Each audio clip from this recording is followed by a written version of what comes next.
అందరికీ నా హృదయపూర్వక నమస్కారాలు. జనసేన పార్టీ 12వ ఆవిర్భావ దినోత్సవ శుభాకాంక్షలు. మన అధ్యక్షులు గౌరవ ఆంధ్రప్రదేశ్ రాష్ట్ర ఉప ముఖ్యమంత్రి శ్రీ పవన్ కళ్యాణ్ గారు ఎంతో ఉన్నత విలువలతో సమాజంలో మార్పు తీసుకురావాలనే లక్ష్యంతో జనసేన పార్టీని స్థాపించారు. నాటి నుండి ఈ రోజు వరకు ఎన్నో ఒడిదుడుకులు ఎదుర్కొన్న ఎంతోమంది వ్యక్తిగతంగా విమర్శలు చేసి ఆయన మనోస్థైర్యాన్ని దెబ్బతీయాలని చూస్తున్నా సరే పట్టుదలతో నిలబడి మనల్ని ముందుండి నడిపించారు. ఆయన పోరాట ఫలితంగా ఈరోజు జనసేన పార్టీ 100% స్ట్రైక్ రేట్ సాధించి చరిత్ర సృష్టించి అధికారంలో భాగస్వామ్యం అయ్యేలా చేసింది. నేను ఎప్పుడు చెప్పే విషయమే మళ్ళీ చెప్తున్నాను.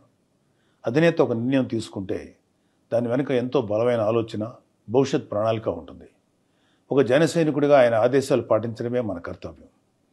రానున్న రోజుల్లో మరింత బాధ్యతగా మీరు జనసేనకు అండగా నిలబడి పార్టీ బలోపేతం కోసం కృషి చేస్తారని ఆశిస్తున్నాను. అలాగే మన పార్టీ ప్రజా పోరాటాలు చేయాలన్నా, కష్టాల్లో ఉన్న ప్రజలకు అండగా నిలబడాలన్నా, పార్టీని మరింత బలంగా ప్రజల్లో తీసుకెళ్లాలన్నా పార్టీకి ఆర్థిక బలం చాలా అవసరం. ఒకవైపు తన స్టార్డమ్ వదులుకొని ప్రజల కోసం రాజకీయాలు చేస్తూ, తీరిక దొరికినప్పుడు ఎప్పుడో ఒక సినిమా చేస్తూ ఆ డబ్బులతో పార్టీని నడిపిస్తున్నారు. అలాగే ఎంతోమంది నిస్వార్థ జన సైనికులు నా సేన కోసం నా వంతు అంటూ సమాజం పట్ల బాధ్యతతో ఇస్తున్న విరాళాలతో పార్టీని నడిపిస్తున్నారు.